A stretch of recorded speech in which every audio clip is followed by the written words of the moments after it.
Every harmattan, he falls sick so frequently and misses school often. I keep him away from junk food. She also feeds me apples. She says an apple a day keeps... If you want to keep germs away, then use Dettol soap regularly. Meaning? Germs and disease spread easily during harmattan. For this, use Dettol soap. Dettol protects from up to 100 illness-causing germs. Dettol soap is endorsed by the Nigerian Medical Association. Be Dettol sure. COVID-19, that is the black swan of the century, has actually hit the whole world very hard, even the strongest of economies, and Nigeria was not spared.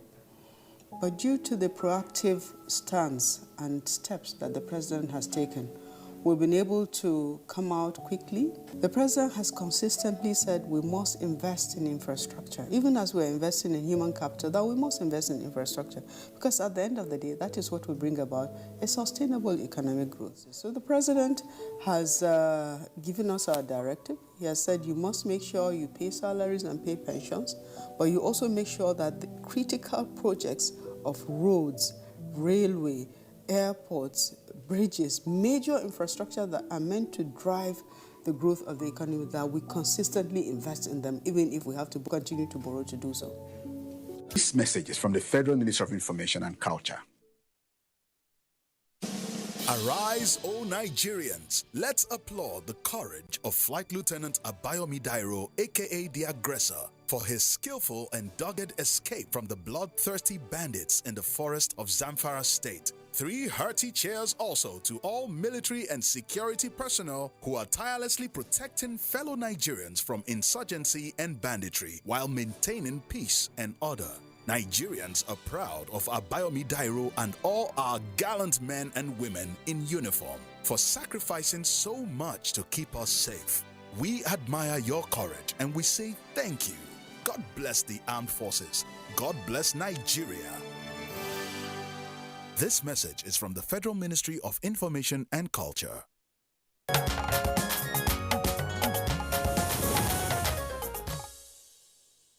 Now, over the years, governments at various levels have continued to evolve strategies towards ending security challenges in their various jurisdictions. Ekene Ndulue now reports on some of these strategies as a prompt for our discussion this morning on conflict resolution and reconciliation.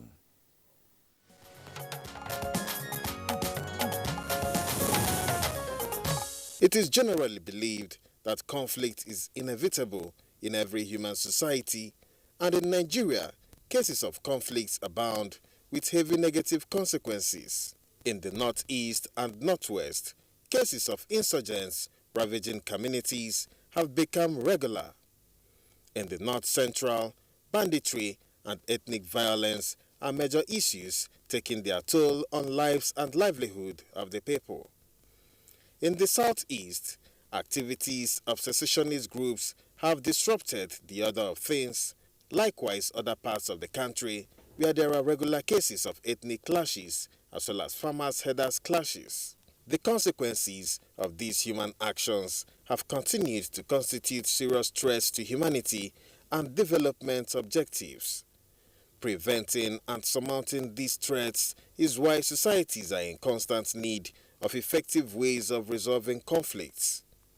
History has shown that application of force or coercion in resolving conflicts has proven to be a harsh strategy capable of bringing uneasy peace that could easily be eroded. This is why conflict resolution experts advocate the use of negotiation and arbitration as a more permanent way of resolving conflicts. Plateau State is one example of a state that has adopted reconciliation as a mode of conflict resolution. In 2019, the state government set aside a day known as Forgiveness Day as a symbolic effort of using forgiveness to pull down the walls of differences that the various ethnic groups in Plateau State have built around each other. Each year, this day is commemorated and efforts at peace process are praised. I am personally convinced that forgiveness is not an attribute of the weak, but the very character of the strong who love God and are willing to walk in His ways. Forgiveness as a godly virtue does not erase the hurt and the pains we have inflicted on one another, but a tonic that is needed to take us to the future, where we shall no longer lose loved ones and valuable property over issues we can sit together and resolve. On this episode of Good Morning Nigeria, guests shall be looking at issues around conflict resolution and reconciliation in Nigeria.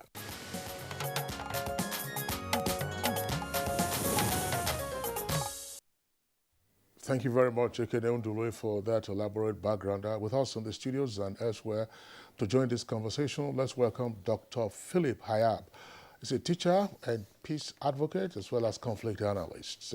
Thank you for being around. Thank you for having me. Dr. Hayab.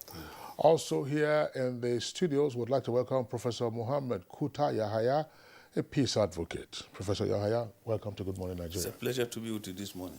And Professor Yahaya actually was the convener in peace building activity engagement in normal conversation on rethinking and uniting Nigeria under the auspices of collective action for harmony and development. All right, and from our Just Studio, we have with us here this morning Joseph Lemang, Director General, Plateau Peace Building Agency. Sir, you're welcome to the program. For having me. Good morning, Nigeria. And also from our Kaduna studio, we have Dr. Saleh Omale, Executive Vice Chairman, Kaduna State Peace Commission. It's good to have you with us this morning. Listeners in Nigeria and around the world. All right, gentlemen, once again, we welcome you to the program. Oh, but as well, just start this conversation from our Just Studios, where Kirian introduced Joseph Legman a moment ago. He's the Director General of the Plateau Peace Building Agency. And Legman, of course, we know from our background report that Plateau State instituted what it calls a Forgiveness Day in 2019. That's about 3 years ago. It would appear that after each Forgiveness Day, there's even more bloodletting and conflict in that state. What is the whole idea of the Forgiveness Day, and is it working? Thank you so much. You know, what happened yesterday, which is the 7th of February, a day that was specially set aside by His Excellency, the Governor of Plateau State, as Plateau State Forgiveness Day, is one among series of other, initiatives and interventions that the current administration, led by His Excellency Right Honorable Samuel Bakola Long, Executive Governor of Plateau State, has put out as a state response to issues of peace and security in Plateau State since he assumed office on the 29th of May 2015. Peace and security has been the hallmark of his governance. Has been the pillar of his policy trust. And these basically came about following the failure of successive, administrations to nip in the bud, the outbreak of ethno-religious crisis, other forms of intercommunal conflicts, etc., etc. So the focus of the government essentially is to see how best we can prevent, identify issues of conflict at their latent stage, and being able to mobilize resources, stakeholders working together with a view to de-escalate tension, in that respect. So peace building, conflict prevention is very central to the focus of what the current administration is doing, as evident also by the setting up of the Plateau State Peace Building Agency, which represents our own state's dedicated institutional framework for conflict transformation and peace building.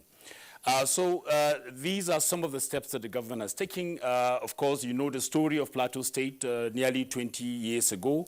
the different episodes of violence that we've seen and the devastating consequences these violence have had on the social and economic development of the state. The current administration indeed, inherited a near chaotic security, if not anarchic security situation. So these steps became very, very important. And it has helped significantly, looking at what happened, nearly 2 decades ago in Plateau State, because there is a decline, I would say, in the spate of intracommunal or intercommunal conflict, interreligious conflict. But we are not, like you said, living under the illusion, like the governor also alluded to yesterday in his speech, that, permanent peace has returned to the state despite all of these, steps and measures that we are taking.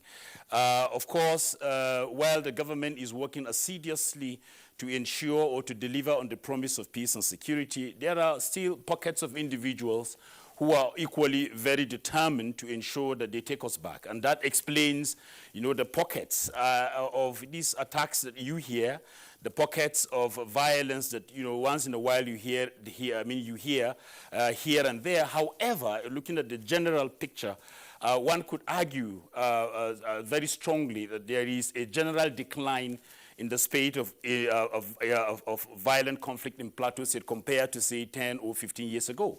And for us, that is a very big achievement.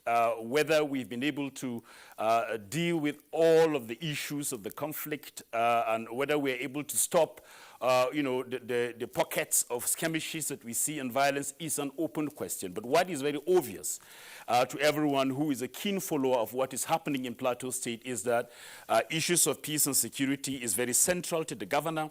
He has deployed some of the best resources that you can think of, whether human or material, in addressing these challenges.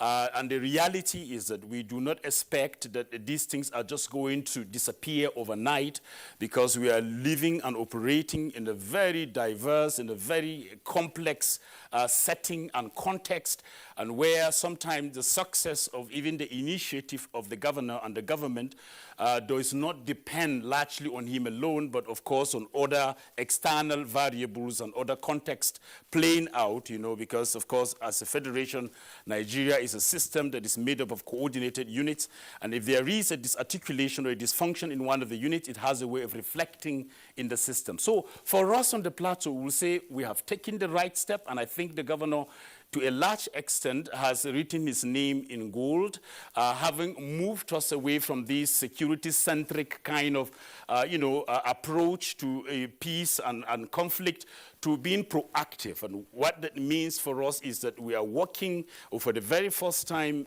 individuals and communities, conflict parties, are put in the center of negotiations and discussions and conversations and dialogue with a view to have their buy-in so that collectively we can transform the very conditions that engender violent conflict in Plateau State. Thank you. We are going to return to you to visit some specific skirmishes, as you call them, because it has continued unabated, because we were able to interrogate, the outcomes, of some of these efforts of government, as you have said. But there's no doubt the fact that the tempo has reduced drastically, but the conflict really continues. Thank you indeed.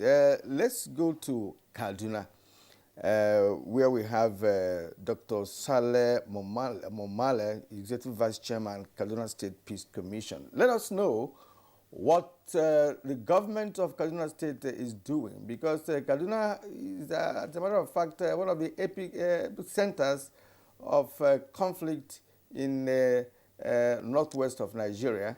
Let us know the efforts government is making. You've just listened to our guest in Just, as he enumerated some of the actions taken by the administration in Plateau State with respect to ensuring that a peace returns on the plateau. Now, what is going on in Kaduna State? Because, of course, we've had a number of kidnappings and banditry, killings, and what have you. Just yesterday or so, we had that a Catholic priest has been kidnapped, his cook killed, and money is removed. So what is happening in Kaduna State?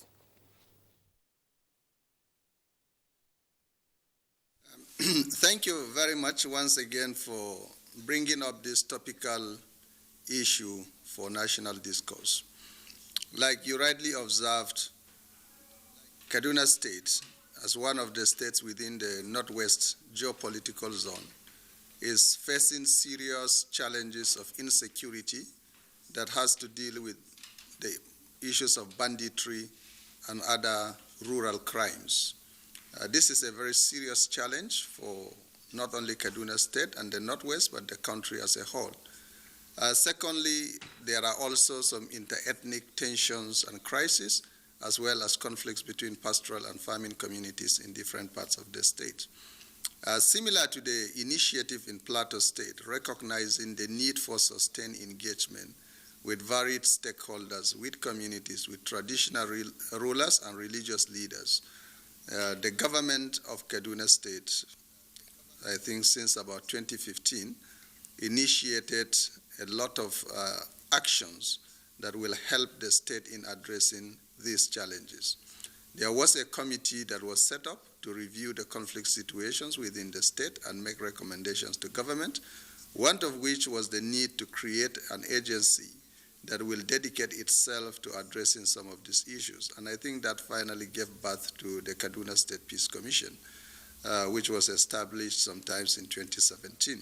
And I think since then, the Commission has been engaging varied stakeholders with varying level of success in its interventions and activities. Overall, we will not say that Kaduna State has been able to address entirely the conflicts, but substantially most of the drivers have been addressed, and the level of inter-community violence has significantly reduced. For example, if we take the urban cities of Kaduna, Zaria, and Kafanchan, we will notice a significant decline in inter-ethnic and inter-religious violence within these cities. And I think this is a very positive development for us to witness relative calm and understanding within our urban areas.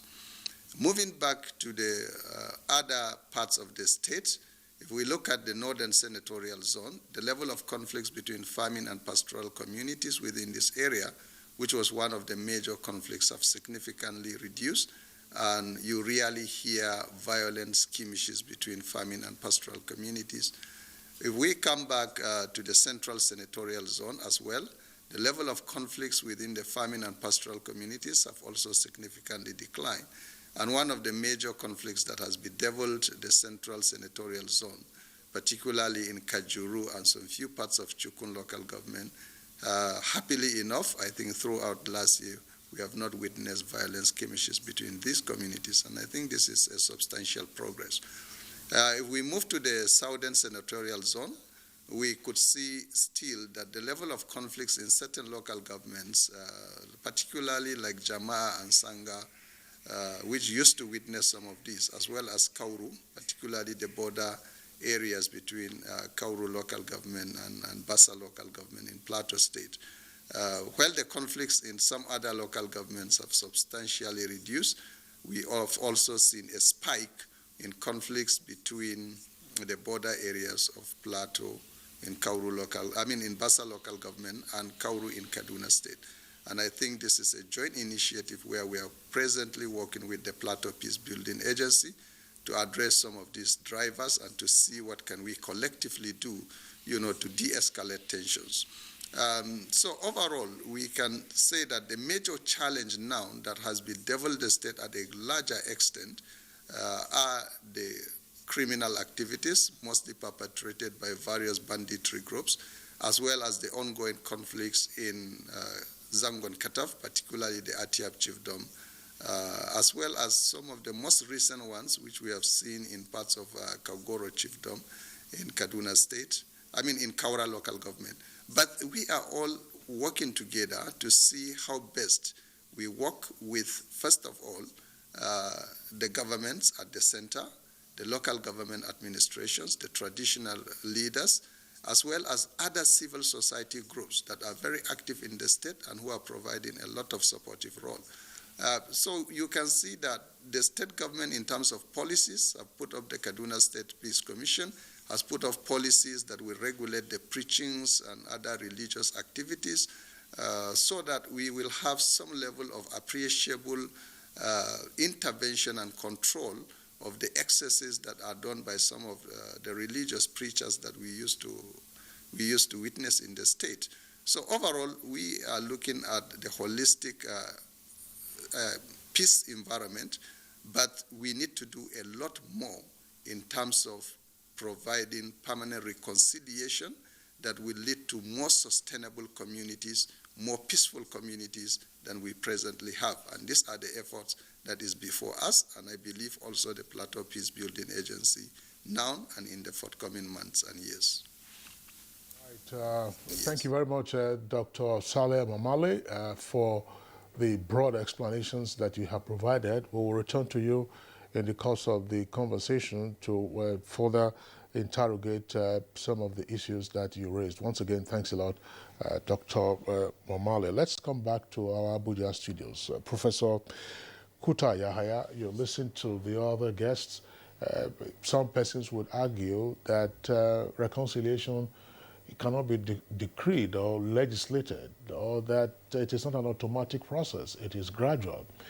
Now, despite the good news, for instance, coming out of Plateau and Kano, as indicated by the other two guests, the evidence would seem to suggest that violent conflict remains endemic in various parts of the country, and that while peace-building efforts may be working in some localities, such peace-building efforts are unraveling elsewhere in the country.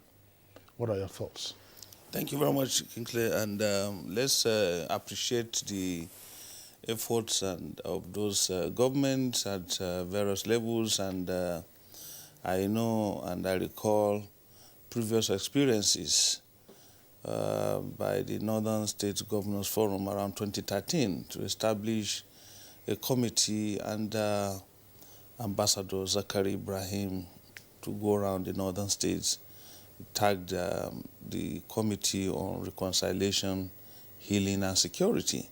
And it came out with very serious observations and recommendations, which was an eye-opener for many of us. I was the coordinator of that committee. It lasted almost 1 year, and it was really, really quite revealing. The report is there. Kingsley, let me not hide the fact that if you try to address the issue and you have not gone to the fundamental triggers or causes of this, you don't address those causes, you are going to be superficial, and then it will continue to come back at you. But if you take the issues from environmental to cultural to economic, and the biggest, the political, which involve contestations that are premised on inequalities, inequities, injustices, those are the seeming background triggers. So for us to have and address the issues, we must, of necessity, address some of these issues that we have, that will continue to breed issues of hate, that are generating hate speech and reactions in the communities, and total collapse of love, right from family level to communal level, and to inter or intrastate, interstate, and national level. These are some of the things. Before now, you will agree with me that we are our brother's keepers. In every community, people care for what is happening. But look at it now. When an accident happens these days, instead of people to go for help, people will carry camera to go and start taking pictures of what is happening and start sending it to social media. So there is like a collapse totally of what we used to have traditionally as love that permeates our cultural orientation. So we must, of necessity, look at it beyond the superficial arrangement of committees, do this, do that. Well, they are good. Beyond kinetic considerations, they are good because dialogue, negotiations, arbitrations are the key elements in peace building. But we as a nation now must go beyond government interventions. Government alone cannot do it all because the expectation at each point in time is that even the collapse of trust is also a function of the trigger. You need to look at issues beyond the governmental intervention, even though the responsibility of government at all levels, as prescribed by the Constitution of the Federal Republic of Nigeria, is security and welfare of citizens, is the primary purpose of government. That is fundamental. But then, we as citizens, we need to have our own input, inbuilt mechanisms. You realize that the environmental issues, whoever tell you that climate change is not a reality is dreaming because of a lot of changes in the environment, resource distribution, resource availability, resource access, and access to political power are some of the triggers that, if not managed by the principal actors from community to state and to national level, will continue to escalate tension. That is, by the time you cover it in one level, it will appear in another level, and these are some of the things that we need to understand.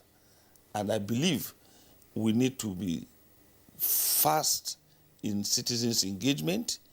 We need to have the confidence of citizens in our programs, in our policies, and it is total and holistic approach that can bear us out, whereby every stakeholder in the community, in the state, and in the nation must be interested in this peace-building process. Well, I think one of the fundamental points that you have made here, had to do with the issue of the triggers, of these insecurity. Now, let's come to Hayab.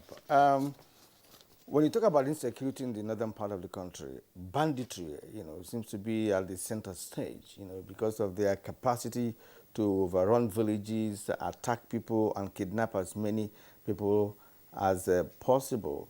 And some people who have actually experienced kidnapping did say that, look, while with them in the forest, they say a few things, as to look, that they are a neglected part of the society, that they need education, that they need some form of security, that nobody cares about them, that they are taken to banditry because of what they feel that they have been alienated and what have you. There may not be enough reason, actually, to go into banditry, so to speak, but what I want to ask is, what do you think that government at national level and also at subnational level should be doing with respect to engage this section of Nigerians who have decided to go to the bush and, of course, institute their own government? What are those mechanisms that could be put in place, to checkmate the activities of banditry in the northern part of Nigeria? Thank you. To my mind, from the beginning of the banditry, when it was far off Sokoto, maybe we were hearing it from Zamfara, and then it moved to Abuja, Kaduna Road. And then the next thing, it is Kafanchan, Kaduna Road. I come from Kafanchan, and I have to go to Kaduna almost every time. Truly, when I was growing up as a student, we would leave Zaria maybe 10 p.m. and come home, and we were not afraid of anything. If anybody crosses the road, that person was going to be maybe one villager or someone traveling who is stranded, and you could even stop to assist them. Nobody ever thought that it was possible that we will begin to have cases where people are taken for ransom and all that. So to my mind, maybe government was not very proactive at the beginning, because it was looking, when it started, for instance, in the case of Kaduna, which I can speak very well, I thought the government started to look at the situation as if it was going to be one-sided. Unfortunately, it turned out to take the whole state by surprise, because the banditry activity actually began more in the southern part of Kaduna State. And then so when we were crying foul, the government didn't pay the attention that they needed to pay at that time. Now, so if someone complains that because they've been neglected, that is why they take into banditry, there are other people who have never been taken care of, who have not taken into banditry. So I think it became a lucrative business, and since some were making money and no proactive action was taken to nip the situation in the bud, the participation increased and broadened. And now in our localities in Kaduna City, people are taken from their homes. So when I heard Dr. Mamale said in the city we've made some progress, well, it's not the case. In areas like Sabontesha, areas like Gonungora, areas like Barnawa in Kaduna, which are actually in Kaduna South and Chikun local government, people are taken from their homes. 2-3 weeks ago, in a place we call it Bagi Villa, bandits stormed that community around 9 p.m. and shot a very young man who has 2 children, and then he was gone and gone forever. Then the wife and kids, the wife was pregnant as at that time, and then I think there was another kid, they were kidnapped. We had to open, some of our friends had to open a platform so that monies would be put together. So there's a level of, to my mind also, is that there's this level of inhumanity which is growing on the side of these people, perpetrators, wherever they come from. Unfortunately, Nigeria is trying to shy away, but statistics seems to show that most of the people involved in banditry so far, from the phone calls that we get, people who negotiate for ransom tend to come from a particular ethnic group. Now, this ethnic group has a structure. They have traditional leaders, they have elders. This is Africa. They could be engaged, and then maybe they get some of the youths who are not so deep into it, and they talk. So once we fail to start up talking, we will still come back to talking at the end of the day, but by this time maybe we would have all been consumed. May God never let it to happen to that extent. Dr. Philip Hayab, yes, and gentlemen, I think it's useful for, again, the purpose of the conversation. Our key focus is on conflict resolution and reconciliation. I was just wondering, Kirian, you know, banditry relates more to criminal activities.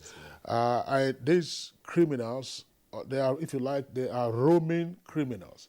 Now, some of the violent conflicts that we have seen are staged on territorial grounds.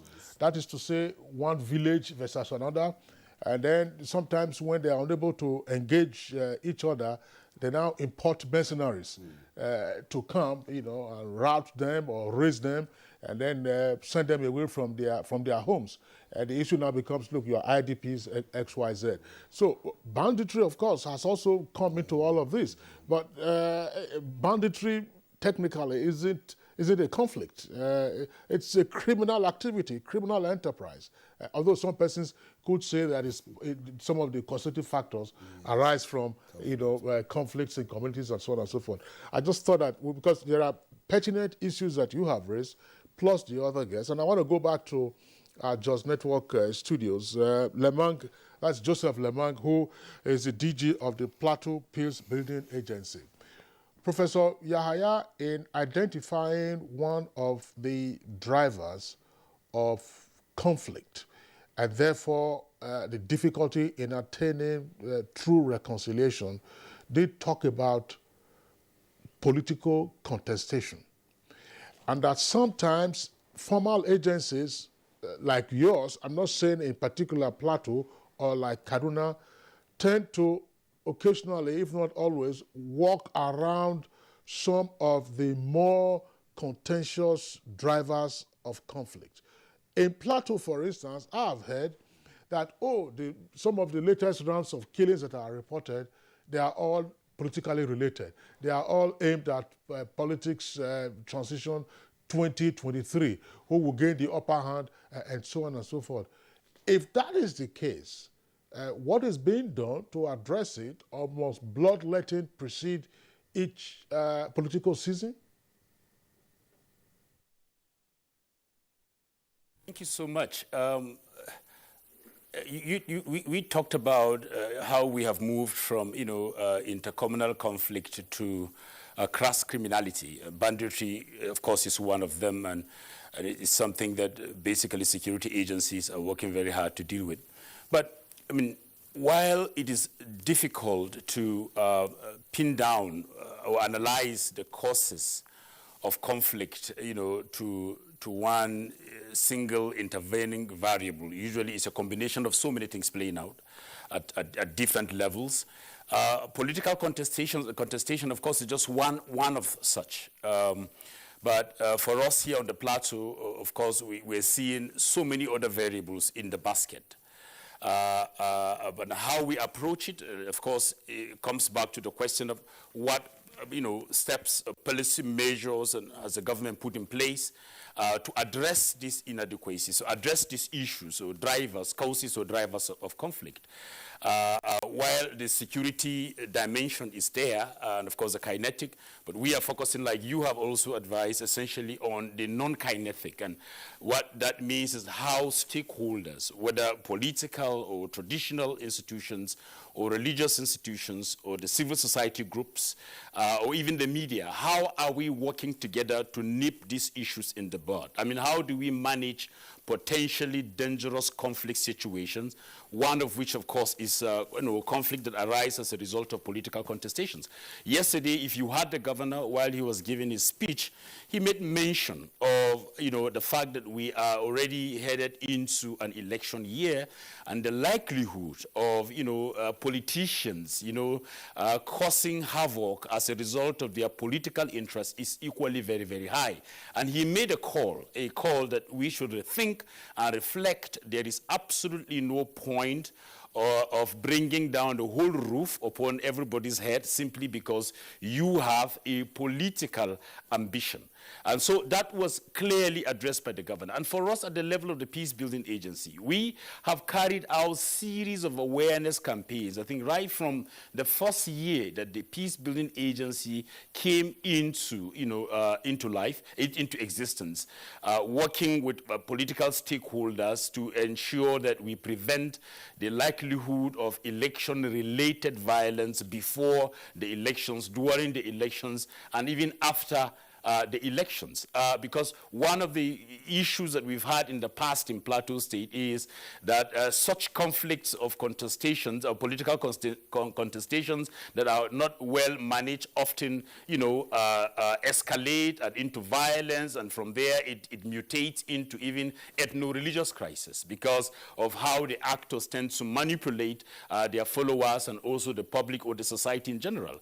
So there are quite a number of deliberate steps that we have taken. Like I've said, the question of awareness and peace messaging and working directly with some of these political parties. We have facilitated a number of peace accords before elections in 2019, and which has helped so much in dousing tension that otherwise would have seen an escalation into another perhaps episode of ethno-religious crisis or violence as a result of electoral disputes.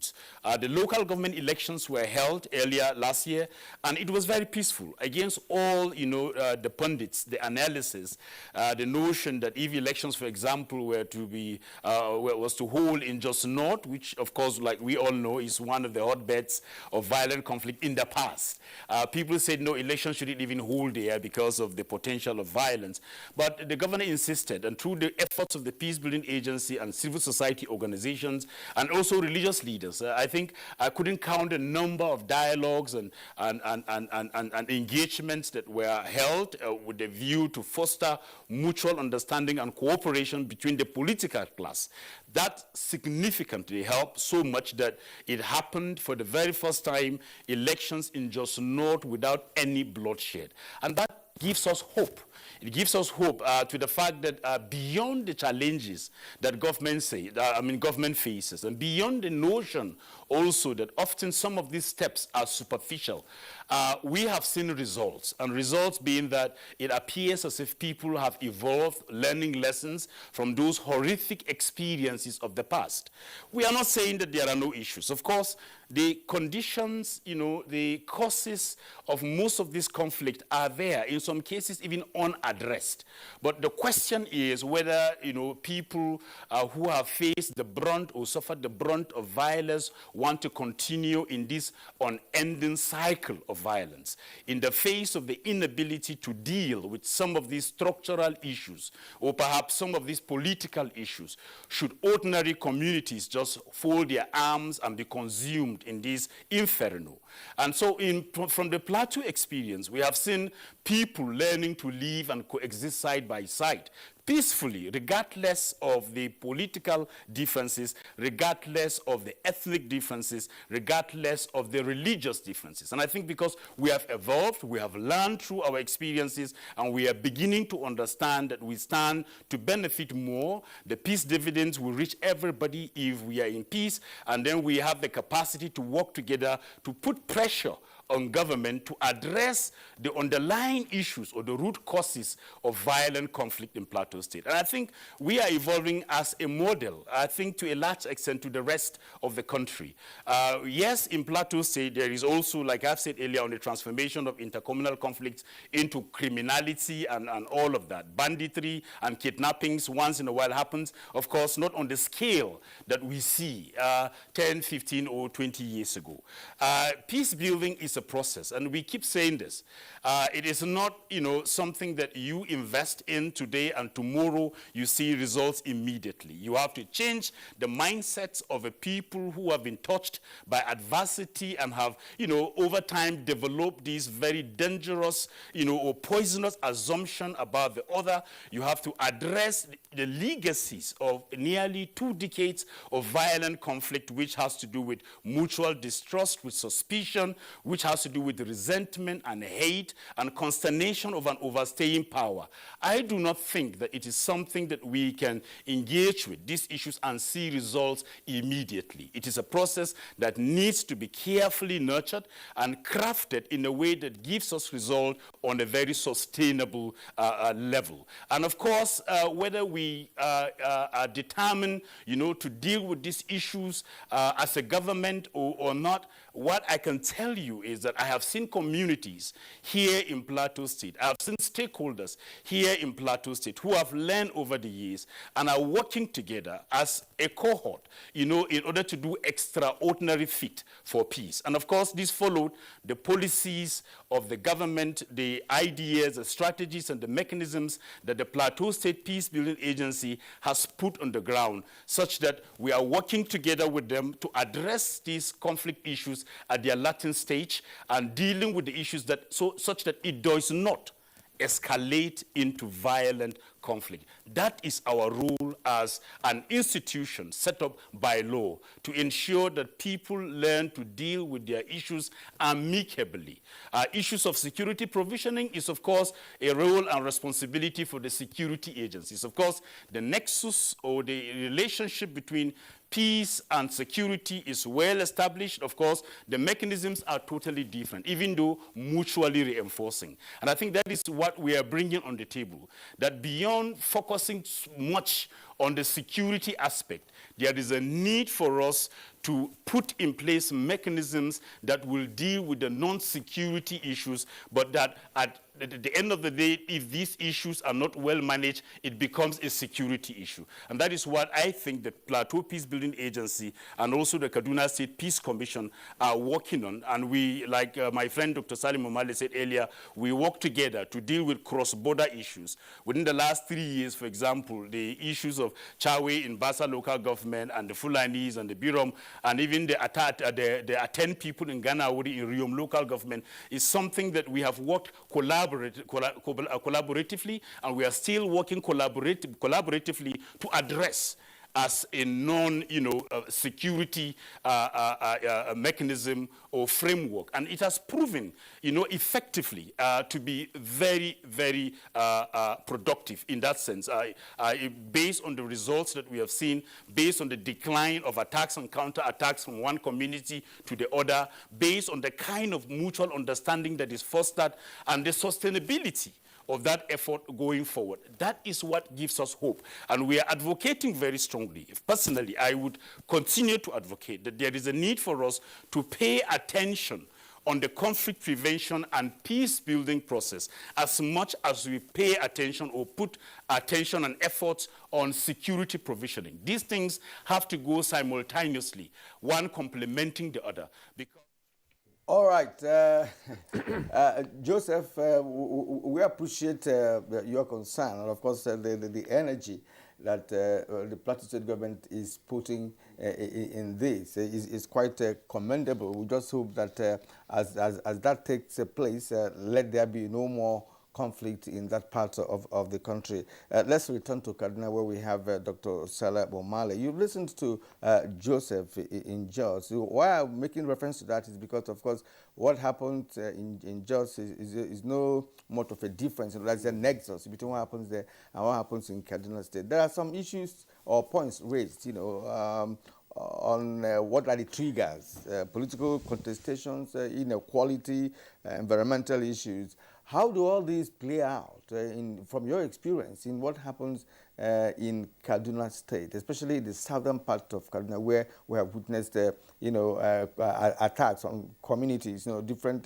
conflicts among communities in the southern part of Kaduna? And again, what should be the role of traditional rulers of those communities? How is the government of Kaduna State engaging these traditional rulers and, of course, the communities involved in conflicts, especially in the southern part of Kaduna State? Thank you so much for bringing up again, and thank you for the contributions from all the other discussants. And I think Professor Yahaya has put quite a number of issues in context. The challenges of dealing with the political class, the challenges with dealing with, I can call them in group, elitist advocacy groups who have their own rational reasons and perceptions about how governance, how development, and how any other issue should be organized, whether on the basis of a particular regionality or section of a region and things related to that. And then we also have the delicate religious balancing that has to be done, especially between the two major religious groups, Christianity and Islam, and the key players within these two religious landscape, their perceptions, how they feel and how they interpret events, and the communities who are often the recipients of various messaging and kind of information, and of course the media, which shapes opinions, which projects the views and perceptions of groups, individuals, or societies, depending on the area in which their inclination lies most. So understanding the dynamics and trying to balance these dynamics is a huge task. For us, I believe, not only in Kaduna State, but also in Plateau, the challenges, like you rightly say, are quite similar in many areas, even though they are slightly different, maybe in one or two, in two areas. So for us, I think the most easiest to deal with, and those that gives you the fastest level of understanding, based on our practical experience, are the communities. We have seen a lot of communities that have witnessed violent conflicts, who are prepared to reconcile, who are prepared to live together, and who within a short period of time, you can be able to deliver messages and create the right kind of understanding that will enable them to see reason for them to coexist and live peacefully. And I think Dr. Joseph Lengman just made allusion to that. So, but the most difficult groups to deal with are the elitist groups as well as the political class. They have their own rationale, they have their own ambitions, they have what they want to achieve. So when it comes to election period, like you earlier mentioned, it's a very critical period and it's a delicate moment for the citizens as well as for other organizations, but including civil society that are interested in peace building. So I think this is the areas where we need to focus and where we have to do a lot of work. The next one you mentioned about traditional rulers. In my understanding, in terms of community governance, now we have been talking about constitutional roles for traditional leaders. In my understanding, the best contribution of the traditional institutions is in uniting rural communities, in uniting urban communities to live together, to understand each other, and to live in peace and harmony. To try to create a common understanding and peaceful, these messages of peaceful coexistence is best related to communities through the traditional institutions. And I think our national, states, and local governments need to give so much attention to these traditional institutions, to support them, to build their capacity, to support them to understand inclusive processes, how to bring in every citizen that lives within their domain, listen to those communities, and ensure the needs of every group that exists within any particular area is adequately catered for. They have the capacity to pass the right messaging to grassroots community members and to bring them together. They have the highest opportunities for creating empathy, love, and understanding. The next group that are very close to our rural communities, to our urban communities, to all our citizens are the religious leaders. And I think because we said Nigeria is a secular state, there has been some misinterpretations about this issue of secularism. Secularism is that the state is not going to support or is not going to align to one particular faith. It does not imply that the state should neglect those critical religious institutions, religious bodies, and religious leaders.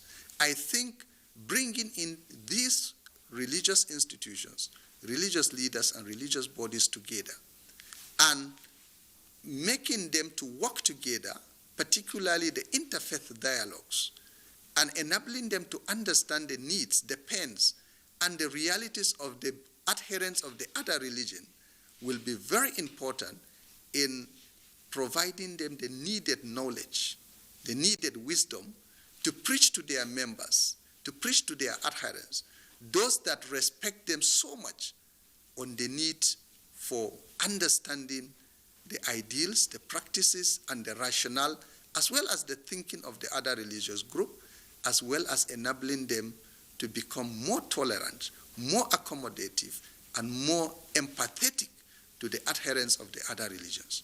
I think if we strengthen these two groups, we will begin to address what Professor Yahaya correctly addressed as the growing hatred, as the growing division, and the fact that people are no longer as empathetic, as they used to be. He cited some examples, very sad indeed. So this is where we have to go. For us, we have to continue to work with our governments, and I know Dr. Lengman and myself, we have always talked about this. How do we engage the top political leaders, the local government chairmen, the governors, the commissioners, and every other person, including the leadership of the political parties? We have to continue to engage them. How do we engage them? By trying to strengthen that note that in your quest to attract political followers, you should not ignite political tensions, ethnic tensions, or religious tensions. You must do your politics without bitterness, find other means of wooing electorates, not using conflicts, violence, or insecurity as a means of discrediting any political actor, any government, or any institution. I think if the media will help us to discredit political leaders who will try to woo electorates on the basis of insecurity and violence, we will go a long way in addressing some of this negative politicking that we used to see. Happily for us, In the local government elections, both in Plateau and here in Kaduna State, we have done a lot with respect to this. We have done a lot in respect to engaging communities.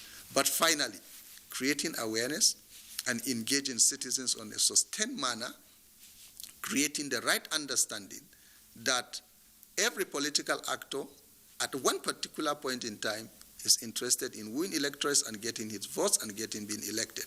And if you align to him and allow yourself to fall into conflict and violence based on either political, ethnic, or religious differences, then you will pay the prices more than the political actors. This awareness is very critical to ensuring that we continue on the path to peace.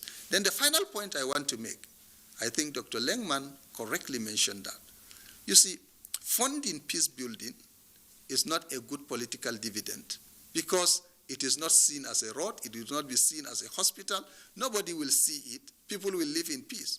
For example, how many conflicts, who has asked, how many conflicts through the interventions of the governments, the security establishment, how many conflicts have been prevented? But the few ones that occur are just the ones that people know. So it's not a good political dividend for anybody if he invests so much in peace building. So we are also appealing to all the political leadership from the federal to the states and local governments that investments in peace building, investment in security, investment in citizens' engagement is one of the major political dividends that we should invest in. All right. Thank you very much, Dr. Momale. We allowed you to ride on with the many points you were articulating. And, of course, we will have to take a short break. And when we return from the short break, we will be dealing with some of those issues. In particular, the takeoff point from Professor Yahaya's issue relating to political contestation and your response, as well as that of Legman, to see how the manipulative political class can be reined in for their own and then society's benefit at large, and how more essentially to ensure that peace building is regarded as a political dividend, because peace is a predicate for social production. We'll take a short break now on Good Morning Nigeria. The ever-busy ancient city of Onitsha is a commercial hub with millions of commuters seamlessly linking other states daily for business, leisure, and other purposes. To upscale its road network, the construction of a 1.6-kilometer long second Niger bridge, including a 10.3-kilometer highway furnished with other infrastructure, has been in motion by the federal government. This project will ease congestion on the existing 56-year-old Onitsha bridge and boost the economic capacity of the state as it easily connects to other parts of the country. The completion of the world-class second Niger Bridge Onitsha will be one of the many proud moments of the state, its people, Nigerians, and foreign investors. Onitsha, which hosts the largest market in Africa, is geared up to boast of an impressive road network. Once again, these moments are made alive by the federal government, and it is deserving of all the applause. Every Harmattan, he falls sick so frequently and misses school often. I keep him away from junk food. She also feeds me apples. She says an apple a day keeps... If you want to keep germs away, then use Dettol soap regularly. Meaning? Germs and disease spread easily during Harmattan. For this, use Dettol soap. Dettol protects from up to 100 illness-causing germs. Dettol soap is endorsed by the Nigerian Medical Association. Be Dettol sure. Trying our best to contain the situation. In our operations, we've been able to make a lot of recoveries. We've been able to also arrest suspects that are involved in this kind of activities.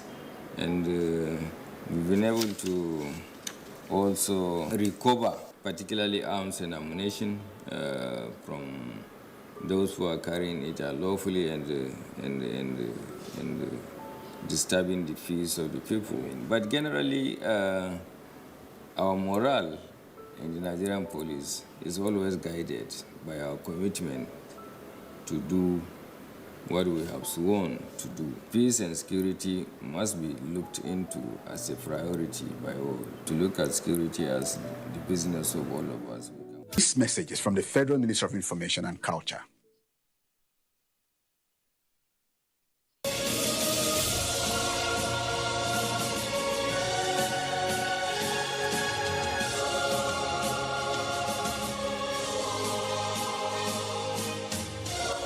We are all Nigerians. Against all odds, we shall and must remain united. We may have our challenges, our problems, and setbacks. However, together we shall overcome them all. What doesn't break us shall make us stronger. This is the mindset that shall bring peace, progress, and prosperity to our beloved country. Do not let tribal and religious sentiments govern how you think, act, or feel. Don't be influenced by those who want to destroy our precious national unity. Everybody who is a Nigerian is your brother and your sister. This is the mindset of the new Nigeria. It is also the mindset that we must all adopt. Let us support each other in creating the Nigeria of our dreams. This message is from the Nigerian Television Authority, NTA. To the right. Bila, you go to the left. Thank you for the rejections. That taught me to keep striving. Thank you for the long hours. That taught me discipline.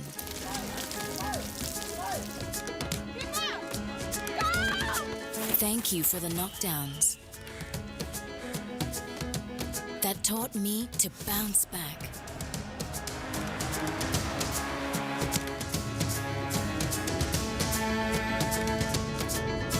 And for the unexpected victories, that taught me to never give up. Please welcome Dr. GC. Thank you for making me who I am.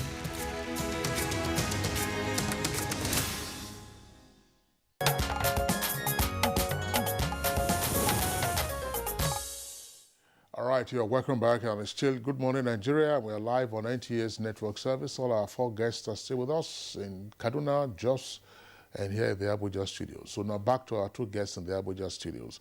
Professor Kuta Yahaya, let's take a look at this as well, one dimension to conflict resolution and reconciliation. Nigeria has not had a shortage of approaches to conflict resolution and reconciliation. We have had peace conferences, peace meetings. If you bring in the traditional rulers, they have their own forum where they have dialogues on peace. If you bring in the religious leaders, they have interfaith dialogue also on peace. You were mentioning a committee for the northern region, northern states. At some point, paperwork is aplenty on identifying the triggers of conflict, what needs to be done. Sometimes these are kept on the shelf, and back again, we are having all of these crises. And then the political dimension to this. Are we sincere with ourselves in truly achieving peace and reconciliation? Thank you very much for the opportunity once again. I want to say with full sense of responsibility that while we try to address the issues, we must also respect the issue of stimulus response mechanism in conflict situations. As he said, there is what we call tangible and intangible, outcomes and interventions.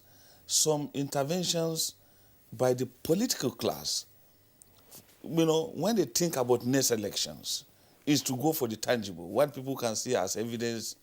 But the intangibles, they are the ones that you don't see or you don't touch, but you can feel. And this issue of peace building is a fundamental part of the intangible interventions. Let me look at some of those stimulus response issues. The issue of drugs, the issue of youth activism in the political space, when people will go and buy drugs and give to young people to go and carry out carnage and other violent activities. Some will go to the extent of even buying arms to arm these young people. These are stimulus issues that can trigger multiple outcomes in terms of conflict. So to say we are sincere, the same political elite need to be integrated into this conversation so that they will appreciate their roles in the stimulus and response in the conflict situation that we have with us. In this circumstance, I'll give you a very good example about the much paperwork you said. By the time the Northern State Committee submitted its reports to the president, then president, in 2013, another committee again was established by the federal government to do exactly the same reconciliation, because some people felt, why should it be governors that should be doing this, federal government should do its own.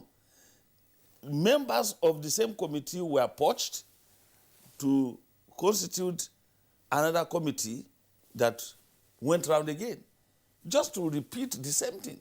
Maybe even copying the same report and submitting, and money would have been spent. So is it about spending money or the sincerity that you talked about, Kingsley?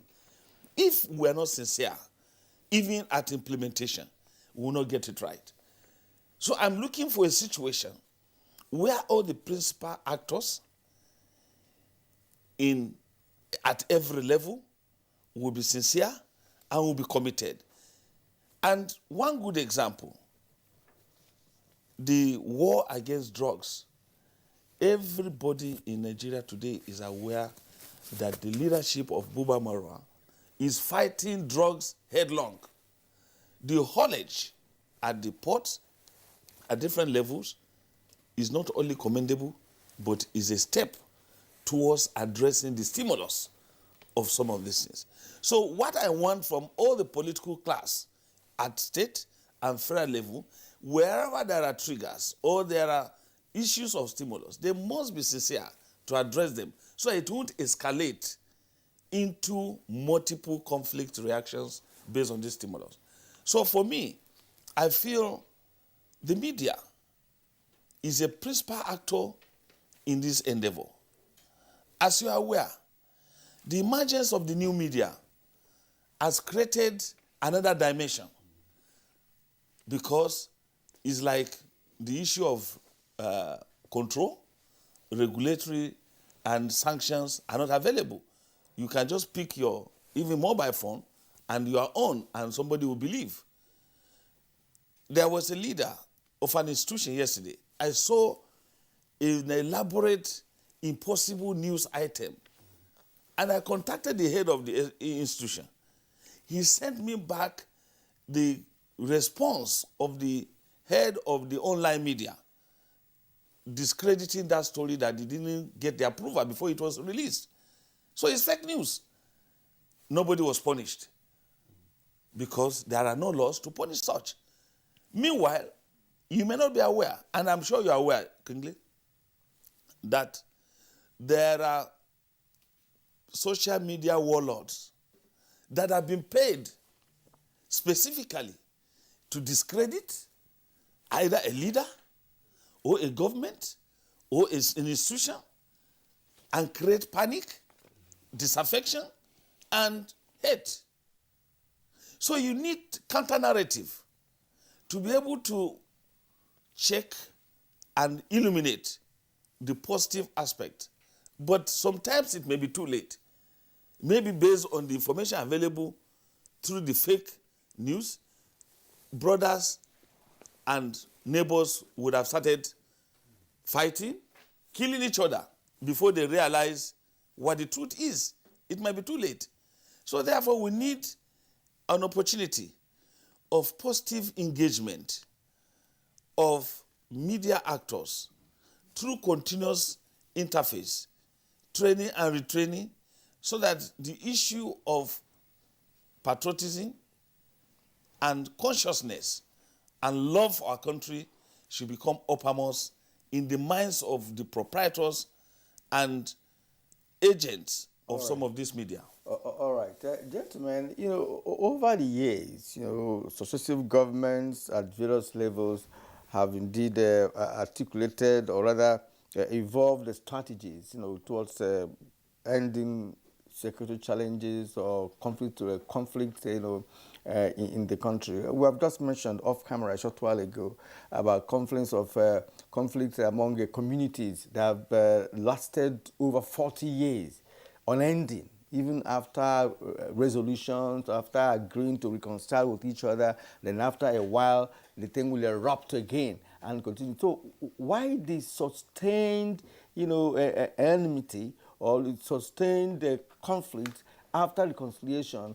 Or is there a better process of achieving this? I want you to come in, Hayab. You are from Kaduna. We, of course, we know we have a lot of these conflicts. Why is it that after resolving a conflict, after arriving at a reconciliatory level, after a while, we will now go back again into the same conflict that brought about the conflict resolution? How can this be finally settled? Or is it not a possibility? Or should government, I don't know, evolve strategies from the outer space, to see how this can happen? Because from all indications, these conflicts are unending even after reconciliation. I give it to the Plateau State government. What it's doing is commendable. Year after year they do a commemoration of Forgiveness Day and what have you. Yet we still have pockets of conflicts among communities in Plateau. Okay, thank you. First, if a person has been hurt, there are so many ways, maybe just a few ways to. One, we need to right the wrong. I think in most negotiations that we've been engaging, we have failed to right the wrong. One of the examples, for instance, when the government of Kenya was talking about Mau Mau, the British government apologized. The then Prime Minister of Britain, David Cameron, he was not born by the time the Mau Mau crisis erupted. But because there was evidence to show that this Mau Mau, the people people were not treated fairly, the government of Britain apologized. An apology has a way of healing. Now, so in most cases in our country, to my mind and from what I've read, there is no apology. And even when there's apology, the apology is not sincere. So we go back to the point Prof made about sincerity of purpose. I am engaged in peace-building work, and I go to places, and I see after hugging and everything, people signed memorandum of understanding. We've had that in some local governments. 1 week later, there will be a crisis or there will be a conflict. And it won't be surprising that the people who actually signed this memorandum of understanding would be key players maybe at the background. The reason is that they were not genuinely committed to the peace process. It was a show. Now we have to move away from shows to being genuinely committed to peace building. So we would use the case of, let's say, Rwanda, for instance, as an example, in Africa, South Africa. After so many years of apartheid in South Africa, there was a genuine forgiveness. If at least on the part of many, maybe not all South Africans would have forgiven, or black South Africans would have forgiven white South Africans, but a number of black South Africans have actually forgiven the past and they have moved on. But how did it happen? For those South Africans who have actually moved economically, I happen to have studied in South Africa. I stayed there for 4 years, and I would say that a first-degree holder in South Africa is far better than a PhD holder in most cases in Nigeria. Because once you have a first degree, you'll be able to write a brand new car, you'll be able to get a mortgage. And so these are people who are supposed to be keen into the violence, but they are out of it because they have actually made some progress in terms of economy. So if we can do this in this part of the world, we would have helped in solving the problem. So people who get out of conflict, they've lost everything. There is no any form of getting back. We're not talking about compensation now because people can start up rehabilitation so that the person picks up their lives and continues. So that is one aspect. So, but I think the key is the forgiveness. Once we don't forgive, and by forgiving doesn't mean we will forget. And then so I believe that we need to learn how to forgive, and then those issues that led to this crisis have to be talked about and looked at in the face. And, from my reading of peace and conflict building, honesty in terms of negotiation is one aspect that I think we've always swept under the carpet. So the history of a people is being pushed aside, Some will come another day and say, okay, what was our history before and how come did this matter happen? But if the right thing had been done, then people will have little or nothing. You know, Dr. Philip Hayab, thank you, and Professor Yahya, also the other guys, thanks a lot. The one major takeaway, of course, Kieran and I, we are media people, yes. And a subject matter that we may consider, Kieran, has to do with the true elements of forgiveness. The true elements of forgiveness. Because if we were to ask the guests now to start debating that, we're going to spend another hour or more on it. You talked about apology. Who should apologize? When should that apology be tendered? Talked about honesty in negotiation. Talked also about justice. And in some cases where somebody's house is razed down during conflict. That's right. Where does he live after that? Precisely. After apologizing, does he get back the house? Who is going to compensate him to reconstruction? Reconstruction. That make people not to forget. Absolutely. And we want to retaliate. That's right. Back and conflict all over again. That's right. That's what's called talionis. That's revenge. Both our guests in Kaduna and Jos, I don't know. You guys are pretty lengthy speakers. I want you to be as precise as possible in this. You know, the media and its role are issues that have also come up, even if tangentially, in this conversation.